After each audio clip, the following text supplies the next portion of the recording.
Hoy quiero que ustedes empiecen a identificar cuáles son las decisiones más allá de patrones, aunque también se les pueden definir, se les puede decir que son patrones, pero cuáles son esas decisiones de arquitectura que nosotros debemos tener en cuenta como diseñadores de software para cada una de ciertas situaciones. Así vamos a resolver muchos problemas. Ustedes van a resolver problemas.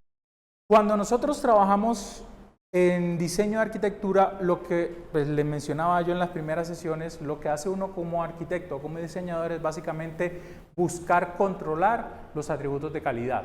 O sea, tomar decisiones que le permitan a uno lograr cada uno de los atributos de calidad. Cuando uno hace una evaluación de arquitectura, eso es lo que mira. Uno revisa el documento de arquitectura, uno le pregunta al arquitecto, le pregunta al diseñador. Si el diseñador empieza a gaguear, si el diseñador no sabe dónde está la solución a eso dentro de la documentación que se hizo, entonces no se tomó una decisión acerca de eso. Entonces lo que uno tiene que empezar a identificar es todos los atributos de calidad para poder llegar a tomar esas decisiones. Lo primero es identificar en qué nos vamos a enfocar, cuál es el atributo de calidad que queremos trabajar, ¿cierto? Entonces vamos a trabajar desempeño. Si logramos llegar un poco más allá, trabajamos disponibilidad, dos elementos críticos de la arquitectura de las aplicaciones modernas. ¿Sí? Entonces, lo que empezamos a definir son tácticas que hacen parte de nuestra estrategia de arquitectura. Cada una de las decisiones, cada uno de los patrones también son tácticas. Patrones, como les dije, son como una estructura a un nivel muy grande o a un nivel alto, y ya empezamos a bajar esa estructura, a tomar decisiones mucho más concretas que se llaman tácticas para lograr los atributos de calidad. Hoy vamos a empezar, vamos a ver lo que es el performance y la escalabilidad. ¿Qué sería el performance y por qué está relacionada con la escalabilidad? En la sesión anterior les mostraba un cubo que era el cubo de la escalabilidad, ¿cierto? La escalabilidad de una aplicación se puede ver en cuántos sentidos, en cuántos ejes, si es un cubo. Tres ejes, ¿cierto? En las tres dimensiones de la escalabilidad. La escalabilidad en el eje X, en el eje Y y en el eje Z. Está la escalabilidad vertical, que es el particionamiento en diferentes, o la clonación de hardware como tal. La escalabilidad vertical, que es el particionamiento funcional. Y la escalabilidad en el eje Z, que sería el particionamiento de la data. Procesamiento de la data también. Todo eso lo que busca, pues al momento de particionar nuestros elementos de escalabilidad, es siempre garantizar que a mayor número de transacciones o a mayor número de usuarios, la aplicación se siga comportando en los mismos tiempos de respuesta. Eso es una definición más o menos clara de lo que es la escalabilidad. Hay una relación directa entre lo que es la escalabilidad de la aplicación y el desempeño. ¿Qué sería el desempeño? Lograr que la aplicación responda en un tiempo o en unos límites de tiempo predefinidos. Los elementos de desempeño no están dados, desde el principio lo dije, no están dados por los supuestos, no están dados por los términos ambiguos de que tiene que ser inmediato o tiene que ser antes de que salga la luz del sol. No, los términos o las métricas de desempeño tienen que ser totalmente claras. Tiempos de respuesta, en cuántos segundos, cuántos minutos, cuántas horas se tiene que demorar una aplicación respondiendo ante un proceso. ¿Qué tan sensible es o qué tanta velocidad de respuesta tiene una aplicación al momento de ejecutar una acción en ese intervalo de tiempo? O sea que hay dos variables básicamente que uno debería controlar, que uno espera lograr cuando se trata de desempeño y de escalabilidad, y es cuántas transacciones, cuánto se demora cada transacción, que es el tiempo de respuesta neto, y cuántas transacciones de ese tipo con esa duración puede haber en un periodo de tiempo específico, que eso ya me habla de concurrencia y me habla de escalabilidad de la aplicación. La escalabilidad es la capacidad que tiene el sistema de aguantar los incrementos de carga sin impactar el desempeño. Entonces ahí es donde tenemos la relación entre los dos atributos de calidad. Ahora, ¿qué vamos a buscar? Las aplicaciones modernas tienen que ser elásticas. Ese es un principio, no es de obligatorio cumplimiento, pero diría yo que debería convertirse en un principio en las organizaciones. ¿Por qué? Porque eso hace que las arquitecturas sean responsables con el costo, sean aware, o sea, sean preocupadas por el costo. ¿Qué quiere decir que una aplicación sea elástica? Que la infraestructura de la aplicación sea elástica. Las aplicaciones actuales modernas, hay momentos en los cuales los picos de carga van a ser muy altos y hay otros momentos en los cuales los picos de carga van a ser bajos. El predecir cuántos de esos picos de carga se vuelve cada vez más difícil pues en cuanto la aplicación sea mucho más expuesta a un público. Si la aplicación es interna, probablemente yo tenga un poco más de control de esos picos de carga porque conozco el comportamiento de los clientes y de los usuarios finales de aplicación. Pero cuando ya se habla de arquitecturas en la nube, de aplicaciones que van hacia un público donde uno no sabe cuántos pueden acceder en un momento del tiempo, los picos de carga pueden ser bastante variables. Y la predicción de esos picos de carga y del comportamiento de los usuarios se vuelve a veces bastante difícil. Pero las aplicaciones tienen que ser elásticas. ¿Para qué? Para soportar esas subidas de carga, continuar con los tiempos de respuesta, y si hay disminución de los picos de carga, la infraestructura también debe disminuirse para continuar con los picos, con el control de esos picos de trabajo o de las cargas de trabajo, pero sin afectar el bolsillo. ¿Qué haría uno o qué hace normalmente uno en una infraestructura bajo premisa, on-premise, en una infraestructura fija? Tú compras un servidor, una super máquina, ¿sí? Y si son 10 usuarios, es la misma super máquina. Y si son 500 usuarios, es la misma super máquina. O sea, te gastaste la misma plata. Como se habla del avión, ¿cierto? O sea, eso cuesta lo mismo, lleven 10 o lleven 100, se gasta la misma gasolina, se gasta los mismos pilotos, el mismo salario, es el mismo cuento, ¿cierto? Entonces uno debe buscar la forma de optimizar al máximo esos recursos, cómo lograr ubicar allí los diferentes recursos, las diferentes aplicaciones de la organización para poder lograr maximizar el uso de esos recursos, de cómo administro, cómo arbitreo, se le dice así, cómo programo los diferentes usos de esa infraestructura. Eso es ser elástico, poder subir y bajar el uso de los recursos de mi aplicación. A eso nos vamos a enfrentar. Lo primero que tenemos que ver para poder enfrentarnos, para poder trabajar con ese tipo de cargas, es prestarle atención a las integraciones. De los temas de afectación al desempeño, creo que es uno de los que más puede afectar o a los que más hay que darle importancia en las aplicaciones actuales o en las empresas actuales. ¿Qué pasa con las integraciones? Las integraciones siempre tienden a fallar. Por más perfecta que uno la haga en algún momento, puede que genere algún fallo. Cuando hablo de fallo, no es solamente que se caiga la integración, que se caiga la aplicación o el servicio que yo estoy consumiendo, sino que el usuario esté lento, que tenga problemas de seguridad, que tenga problemas de manejo de las transacciones. O sea, siempre hay que prestarle atención a las integraciones. Desde el punto de vista de desempeño, también hay que empezar a trabajar o a preocuparse por las diferentes integraciones. ¿Cuáles son esas integraciones que tenemos?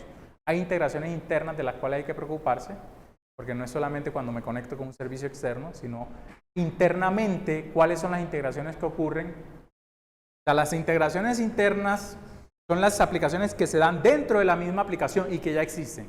Cuando yo estoy haciendo un microservicio, estoy hablando de integraciones internas.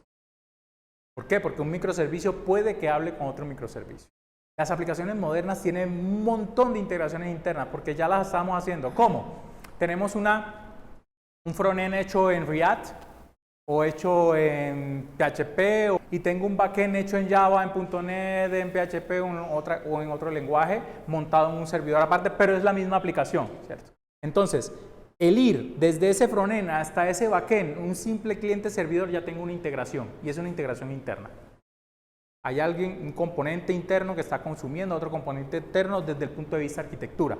Entonces, ¿qué pasa? Uno hace, su aplicación Angular, su aplicación React, bien bonita, se baja un template, tal, tutorial, 2 clics, generar código y ya, está lista la aplicación Angular.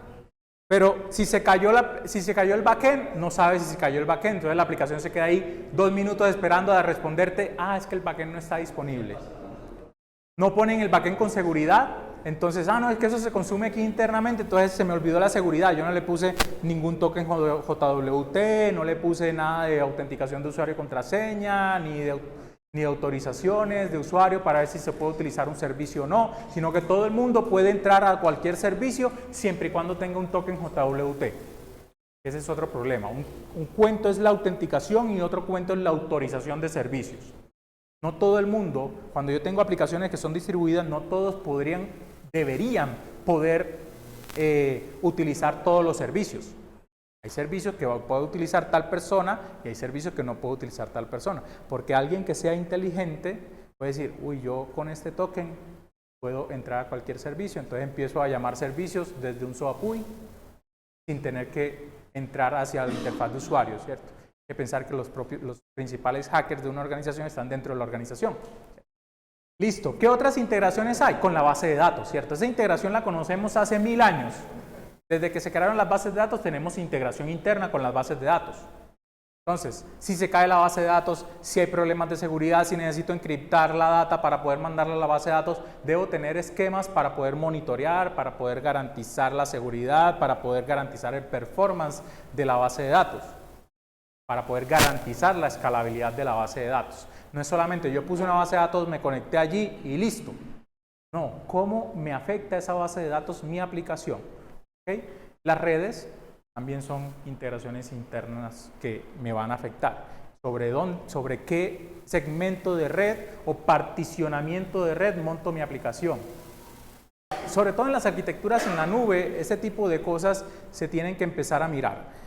Yo monté, la primera vez que cogí una nube, monté un servidorcito. Vamos a comprar una base de datos, cuesta la base de datos $16, el servidorcito $9 mensuales, listo, son $2 mensuales, no hay problema, se puede pagar.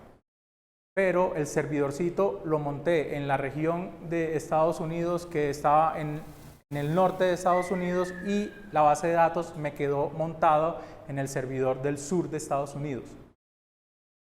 Y me cobran por comunicaciones interregiones. Por cada comunicación interregión, por cada data que se transfiera entre interregiones, sube el costo. Entonces ya los $25 empezaron porque las transmisiones es mucho más costosa. De hecho, puede ser mucho más costoso que el almacenamiento y mucho más costoso que el procesamiento muchas veces. La transmisión de data, lo que más se da. Las empresas que ofrecen servicios en la nube te cobran más es por la transmisión de data que por el almacenamiento de data. Entonces, el saber cómo está particionada la red, cómo es, dónde yo ubico los datos, me afecta a mí el desempeño. Yo tengo, este computador lo conecto aquí a un segmento de red, ¿cierto? Que muchas veces no ve lo interno. Entonces, hay un problema de seguridad. Si yo monto una aplicación acá, ya no puedo conectarme a las bases de datos de acá. Pero si yo me conecto, me tienen que meter por otro lado, y tengo que dar toda una vuelta para poder ir hacia la data de acá. Y eso son muchos pasos que tengo que dar, muchos intermediarios que hay para poder llegar a mi destino y eso incrementa los tiempos de respuesta. Entonces, yo no puedo montarla en esta aplicación. Yo no puedo montarla en esta máquina. Tengo que montarla en una máquina mucho más cercano al segmento de red donde está la data. Principio básico. Y están las integraciones externas. Esas sí son las que conocemos normalmente, con APIs de otros sistemas, de otros servicios externos que me van a afectar el desempeño, que tengo que mirar la seguridad, que tengo que mirar cómo es la disponibilidad, escalabilidad de esa aplicación, cuántas requests le puedo hacer por segundo, cómo limita esa aplicación los requests por segundo en ciertos casos. ¿Sí? Entonces, son cosas que debemos tener en cuenta. Si voy a conectarme a una arquitectura en la nube, el sistema externo está en una arquitectura en la nube, ¿cómo me conecto a ese sistema en la nube? Muchas personas me preguntan, Lenin, es que nosotros tenemos nuestra base de datos aquí en la empresa y no queremos llevarla a la nube. ¿Cómo hacemos para conectarnos desde una aplicación, desde un servicio que está en la nube a nuestra base de datos interna? Porque queremos tener nuestra data acá, a pesar de que nos cueste mucho más. Yo quiero mis datos aquí. Entonces hay estrategias para uno poder hacer una VPC entre una Virtual Private Cloud entre la nube real y sus sistemas on-premise, ¿sí? Y esquemas para eso. Pero cuesta mucho más, cuesta en plata y cuesta en tiempo de respuesta. El ISP, uno le presta atención a quiénes son los proveedores de Internet. Crea una aplicación y listo. Hace muchos años tenemos que hacer un odontograma para unos consultorios odontológicos. El odontograma es cuando uno va, le dice, oclusiva número 23, está, para decirle a uno dónde tiene caries. Entonces ellos dibujan allí donde cada una de las muelitas, ¿cierto? Hicimos una aplicación, jQuery en ese entonces, todo muy bacano, ¿sí? Pero algunos de los odontólogos todavía tenían par trenzado. 8K de bajada. Entonces uno hizo esa aplicación y la aplicación bajaba, pongámosle que se mandaba cada vez que se hacía clic en un dibujito de esos de una muela, se bajaba toda la data hacia la aplicación. Esperaba que se respondiera trayendo toda la actualización otra vez de la data, por cada clic. Entonces voy a dar datos así escuetos. Supongamos que eran por cada vez que se hacía clic 256K. Yo solamente tengo 8K reales, porque tengo un par trenzado. Porque en ese entonces el proveedor de internet de esos señores solamente daba par trenzado, porque estaban en unos pueblos. ¿Qué tuvimos que hacer? Optimizar el clic para que no mandara toda la data de todos los odontogramas, sino cada uno de el datico que era, mucho más pequeño, para que el ancho de banda no se utilizara tanto. Cosas, integraciones externas, cómo se puede manejar, pues, cómo puede afectarlo uno el proveedor de servicios. Es siempre buscar estrategias para manejar el tema de las integraciones. Tomar las decisiones de desempeño implica controlar tres cosas. ¿Cómo gestionamos la demanda del procesamiento? ¿Qué es eso?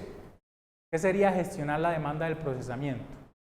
Bueno, lo vamos a llamar desde el punto de vista de mensajes. O sea, gestionar la demanda de procesamiento es qué tanto procesamiento voy a utilizar, qué tanto disponible voy a utilizar, o sea, qué tanto evento, qué tanta data, qué tantas peticiones voy a hacer a los diferentes componentes que tengo en mi aplicación. Entonces yo tengo que gestionar eso, yo tengo que controlar.